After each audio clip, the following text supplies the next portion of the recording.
Hola, ¿qué tal? Bienvenidos sean todos a un nuevo video de MedPills. Y en esta ocasión seguiremos hablando de un tema importantísimo que es la histología renal. Nos acercamos mucho a empezar a hablar sobre la fisiología, la farmacología y enfermedades asociadas, pero en esta ocasión toca hablar acerca del aparato de filtración del riñón, así como hablaremos a detalles también de la irrigación renal, detallando aspectos microscópicos. Pero bueno, sin mayor preámbulo, comenzamos. Cuando hablamos del aparato de filtración del riñón, nos referimos al corpúsculo renal y está compuesto por el endotelio glomerular, la membrana basal glomerular subyacente al endotelio y la capa visceral de la cápsula de Bowman. Como podemos apreciar, el endotelio y los capilares glomerulares poseen numerosas fenestraciones y una gran cantidad de unos conductos acuosos llamados aquaporina 1 que permiten el desplazamiento rápido del agua a través del epitelio.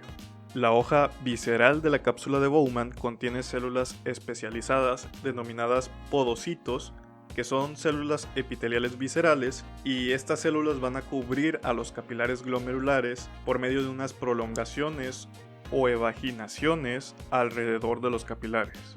Además, la cápsula de Bowman tiene una capa externa, o también denominada capa parietal, que está formada por células epiteliales planas. El espacio que existe entre las hojas visceral y parietal de la cápsula de Bowman se denomina espacio urinario o espacio de Bowman, y es el receptáculo para el ultrafiltrado glomerular, la orina primaria, que se produce por el aparato de filtración del riñón.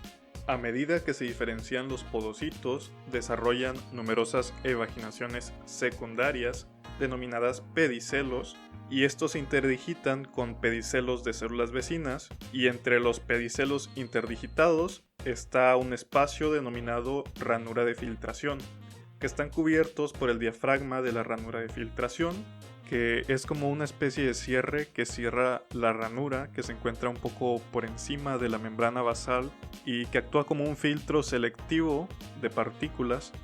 Ahora bien, la barrera de filtración glomerular, que es aquella que impedirá el paso libre de cualquier partícula al espacio urinario, está formada por tres capas.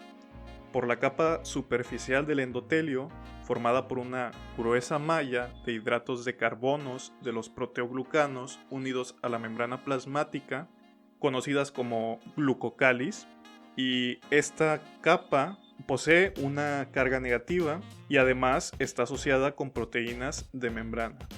También está formada por la membrana basal glomerular y el espacio subpodocito que existe entre las ranuras de filtración por un lado y el cuerpo celular de un podocito por el otro.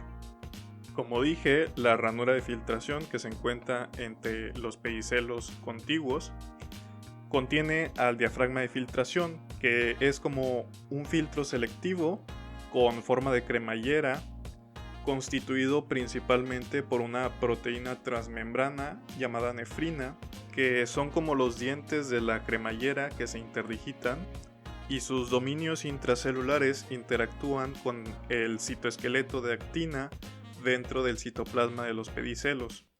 La lámina de las moléculas de nefrina está reforzada cerca de su acoplamiento a los pedicelos por otras proteínas, como la NEPH1 o NEPH2, que interactúan entre sí con la nefrina, y por otras proteínas como la caderina P, FAT1 y FAT2.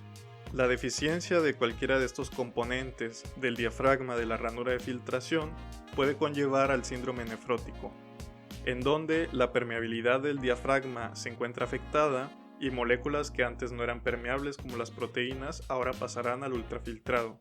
Sin embargo, en condiciones normales, he de recalcar que a pesar de la capacidad de restricción proteica de la barrera de filtración, varios gramos de proteína la atraviesan diario, pero esta proteína se reabsorbe por endocitosis en el túbulo contorneado proximal y casi no llega nada a la orina. La membrana basal glomerular es compartida entre varios capilares. De hecho, el glomérulo contiene de 10 a 20 asas capilares. Esta membrana basal glomerular crea un espacio que contiene un grupo adicional de células llamadas células mesangiales, que son células epiteliales columnares especializadas, junto con su matriz extracelular conforman el mesangio. Las células mesangiales no están confinadas por completo en el corpúsculo renal. Algunas se localizan fuera del corpúsculo, en el polo vascular, donde reciben el nombre de células lacis y forman parte de lo que se denomina aparato yuxtaglomerular, llamado así porque se encuentra adyacente al glomérulo. Si has llegado hasta este punto del video, suscríbete a MedPills y te aseguro que vas a aprender muchísimo. Bueno, fue un pequeño spot, pero retomando el tema, el aparato yuxtaglomerular comprende a las células de la mácula densa, a las células yuxtaglomerulares y además a las células mesangiales extraglomerulares. Pero vamos a detallar estos tres componentes. Primero que nada, la porción terminal del túbulo recto distal, que es un segmento de la nefrona, pasa entre la arteria aferente, esa que entra al corpúsculo renal, y entre la arteria eferente, aquella que sale. También se encuentra junto a algunas células mesangiales extraglomerulares en el polo vascular del corpúsculo renal. En este sitio, la pared del túbulo tiene unas células especiales que son células epiteliales columnares que forman la mácula densa. En general, el aparato yuxtaglomerular regula la presión arterial mediante la activación del sistema renina-angiotensina-aldosterona por medio de una acción conjunta de las células de la mácula densa, las células yuxtaglomerulares y las células mesangiales lacis. Hablando de funciones, las células mesangiales ayudan a eliminar residuos atrapados en la membrana basal glomerular, con lo que mantienen el filtro glomerular libre de desechos, incluso de complejos inmunitarios.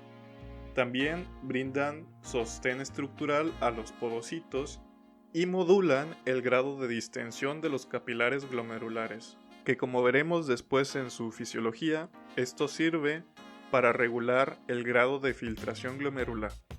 Por último, hablaré de la irrigación renal, que como vimos en la anatomía renal parte 2, si no lo has visto te invito a que lo veas y te suscribas. Ahí hablamos cómo las arterias renales dan origen a las arterias segmentarias. A su vez, estas arterias segmentarias se van a ramificar en arterias interlobulares que entran a la médula renal, y estas arterias viajan también entre las pirámides hasta la corteza, donde forman las arterias arcuatas que se curvan para seguir un trayecto arqueado a lo largo de la base de la pirámide renal entre la médula y la corteza. Estas dan origen a las arterias interlobulillares o arterias radiales, que ascienden a través de la corteza hacia la cápsula y se ubican en el laberinto cortical. A medida que atraviesan la corteza hacia la cápsula, las arterias emiten las arteriolas aferentes, que darán origen a las asas capilares glomerulares. Algunas arterias interlobulillares terminan cerca de la periferia de la corteza, mientras que otras ingresan a la cápsula renal para proveerle su irrigación.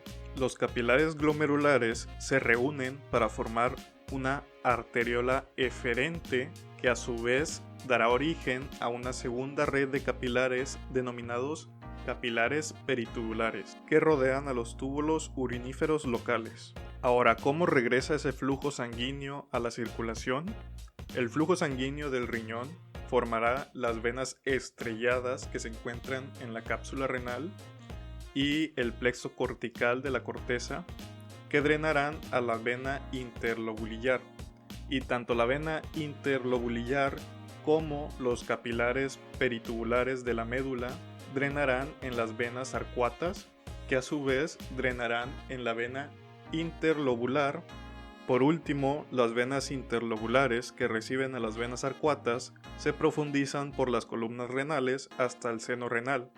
Ahí formarán, alrededor de los cálices, un plexo venoso que terminará en 2 o 3 troncos gruesos que se reúnen por delante de la pelvis renal para constituir la vena renal.